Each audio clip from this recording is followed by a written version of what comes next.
Hi నమస్తే. నేను మీ సునీల్ కుమార్ గాజుల. తెలిసి ముట్టుకున్న, తెలుసుకోకుండా ముట్టుకున్న నిప్పు కాలుతూ ఉంటుంది. పామును ముట్టుకుంటూ ఉంటే కాటేస్తూ ఉంటుంది. అదే తేలును ముట్టుకుంటూ ఉంటే కుడుతూ ఉంటుంది. అదే కరెంటుని ముట్టుకుంటూ ఉంటే షాక్ కొడుతూ ఉంటుంది. అలానే మన జీవితంలో, మన నిత్య జీవితంలో కూడా చాలా సందర్భాల్లో ఇలా అంటూ ఉంటాం మనం. తెలిసి చేసినా, తెలియకుండా చేసినా తప్పు తప్పే కదా, ఆ తప్పుకు శిక్ష అనుభవించాలి కదా అని అంటూ ఉంటాం.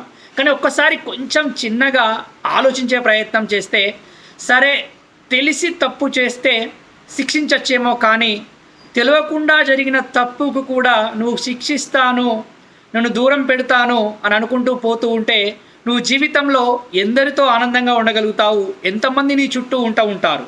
ఒకసారి ఆలోచించే ప్రయత్నం చెయ్యి. అది నిప్పు కావచ్చు, కరెంటు కావచ్చు, పాము కావచ్చు, తేలు కావచ్చు. అవి కొన్ని జంతువులు అవుతూ ఉంటే మరికొన్ని ఏమో అవి సహజమైన గుణం వాటిది. ఆ సహజమైన గుణం అలానే ఉంటుంది.